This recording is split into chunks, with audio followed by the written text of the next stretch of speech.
The blessings of our Lord be... And with you, lad. Take a seat.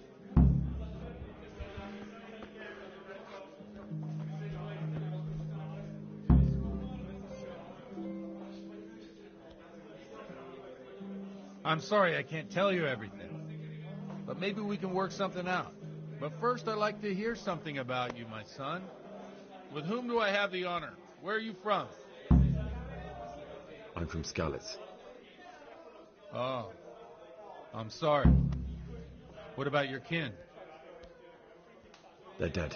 I'd like a beer. Oh, I'm sorry to hear that. Here, we'll drink to them. It must have been terrible. It was terrible. It seemed so pointless. We had no warning.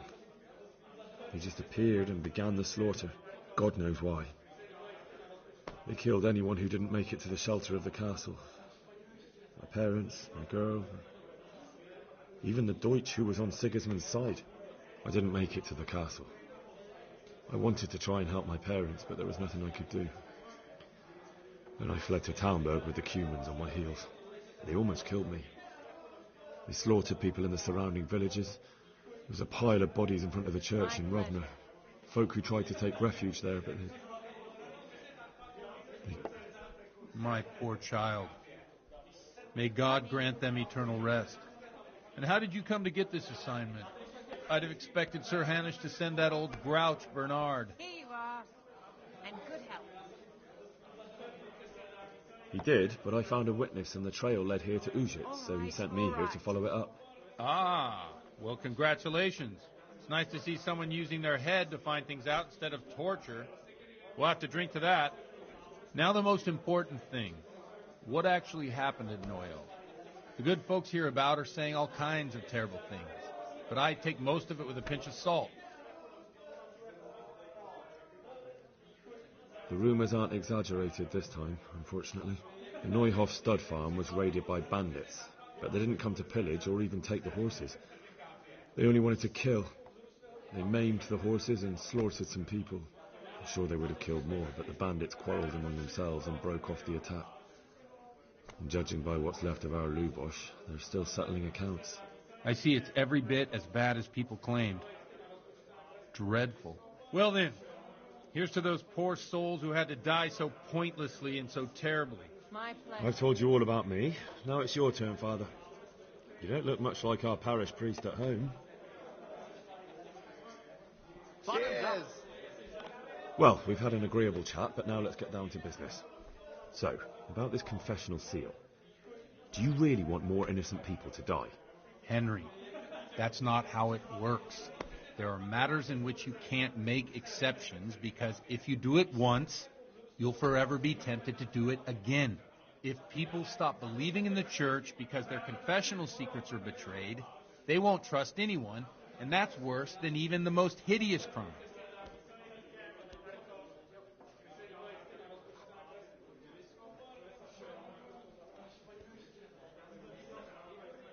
I understand, but that means I've reached a dead end. Those cutthroats will strike again, and I can't stop them. Chin up, lad. I might have a solution. What? If I tell you what Lubosh told me, I'd be betraying the confessional secret. But, first thing tomorrow, I'll try something I think might help you. Word of honor? On my soul. I always wondered about the things a priest tells his congregation. Where on earth do you get the ideas for your sermons? Well, Ujits isn't Prague. It's not enough to instruct people. They have to be entertained, too. If I only read from the Bible, I'd soon be preaching to an empty church. Our priest wasn't exactly a bard. So what do you preach to your flock about? It has to be something topical. Condemning vices. And, of course, describing them in detail. The tongue-lashing about the two popes goes down well these days. And stories from real life, with a nice moral to them, are popular as well. Especially if they're about fornication and similar scandalous vices. Can you give me an example? Well, recently a priest by the name of Jan Hus started preaching in Prague, in the Czech language, and the people liked it. I hear he always has a full house. A journeyman who heard him told me what Hus is preaching, and I like the sound of it. I'm thinking about putting it in my own repertoire. Here. What's so amazing about it? The preaching of Master Jan Hus about Mother Church. The lamentable well in which the church is drowning has turned to poison. And nearly the whole of Christendom is contaminated. Just like a flock of hungry ravens, they settled on this land to devour every grain of gold and silver. They know no mercy.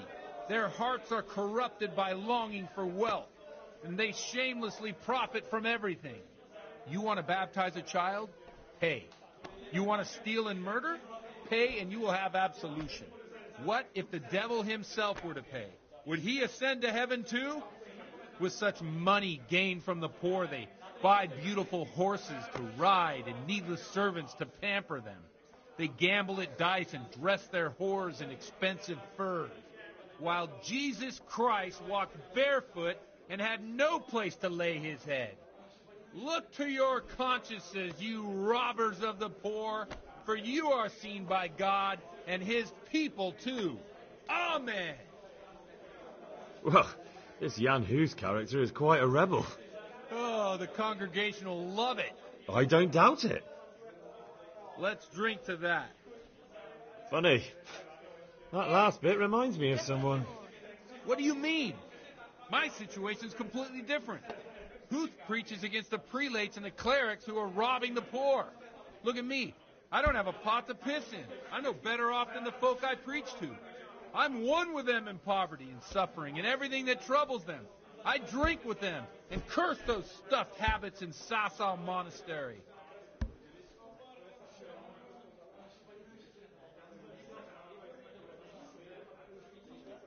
Thanks for the sermon, but I think I've been morally uplifted enough. Oh, it's getting quite late. What are your plans, Father? What do you suppose? We have a drink, of course. Well, enjoy it, Father. I have to go now. I'm not much in the mood for a drink. I thought you'd be more game. So you won't help me out with that secret? No, I won't. Thank you very much. You're welcome.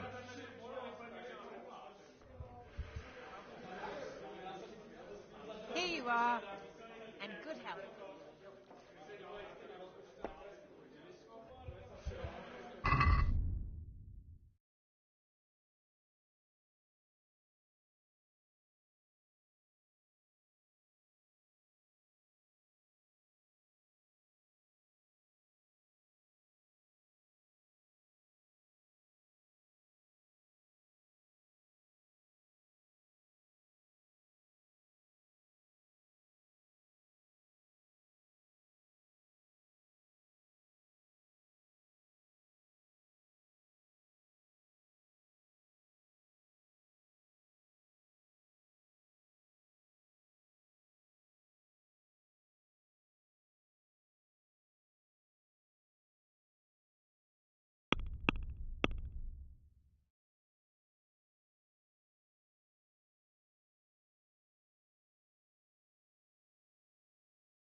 What is it? Jesus, look where you're going.